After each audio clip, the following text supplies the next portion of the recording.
আদি থেকে মহাদেবী 3 রূপে জগৎ সৃষ্টি, পালন ও রক্ষা করে আসছেন।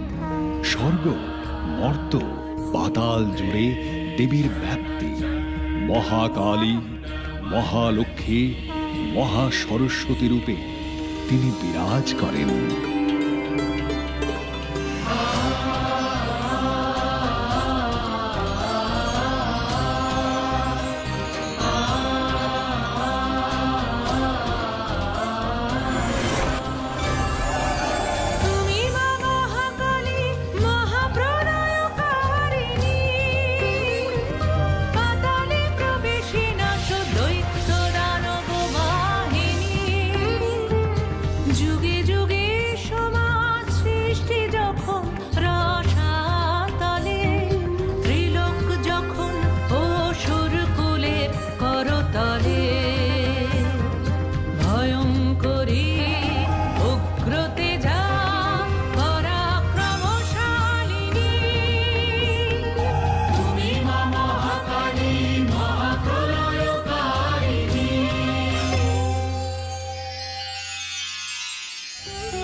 মাগো তুমি বারবার দানব নাশিলে, মাগো তুমি বারবার দানব নাশিলে, দুষ্টে দমন পরিত্রাসের শাসিলে, মাগো তুমি বারবার দানব নাশিলে।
শুনতে পাচ্ছ আগমনীর সুর? এবার মর্তবাসী মাতবে তোমার মহিষাসুরমর্দিনী রূপের আরাধনায়। মাতে, আমায় বলো না তোমার সেই মহিষাসুরমর্দিনী রূপের কাহিনী। পুরাকালে মহিষ নামে এক অসুর ব্রহ্মার বরে বলিয়ান হয়ে উঠেছিল। মহিষের অত্যাচারে সকল দেবতা স্বর্গ থেকে বিতাড়িত হয়ে কাত্যায়ন মুনির আশ্রমে উপস্থিত হলেন। মহিষাসুর স্বর্গরাজ্যে বিরাজ করছে তখন।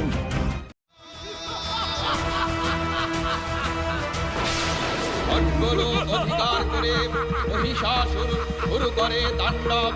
বিপন্ন সব দেবতাগণকে কাত্যায়ন মুনির আশ্রমে শরণাগত।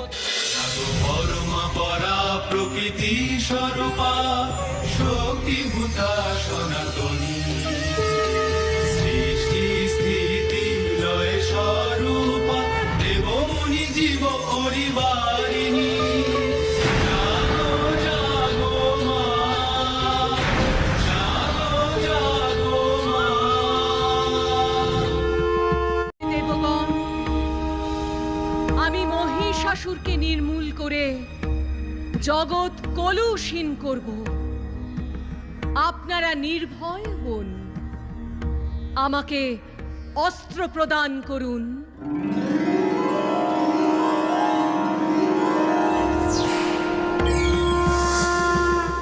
শঙ্কর দিলেন ত্রিশূল, বিষ্ণু দিলেন চক্র, বরুণদেব দিলেন শঙ্খ, অগ্নিদেব দিলেন শক্তি, ধনুর্বাণ দিলেন পবনদেব, ইন্দ্র দিলেন বজ্র, ব্রহ্মা দিলেন অক্ষমালা কমণ্ডলু, যম দিলেন সুতীক্ষ্ণ খড়্গ, অভেদ পর্ব দিলেন বিশ্বকর্মা, বাসুকী দিলেন নাগহার, হিমাচল দিলেন সিংহবাহন, নানাস্ত্রে দেবী হলেন সুসজ্জিতা।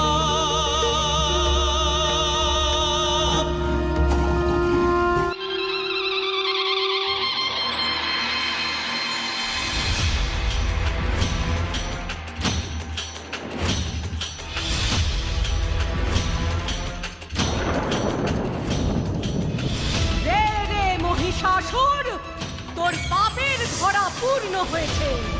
আমি আজ তোকে সম্মুখ সমরে আহ্বান করছি।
থেকে রূপ ধরে মহিষে, এবার দেবী বল করতে উদ্যত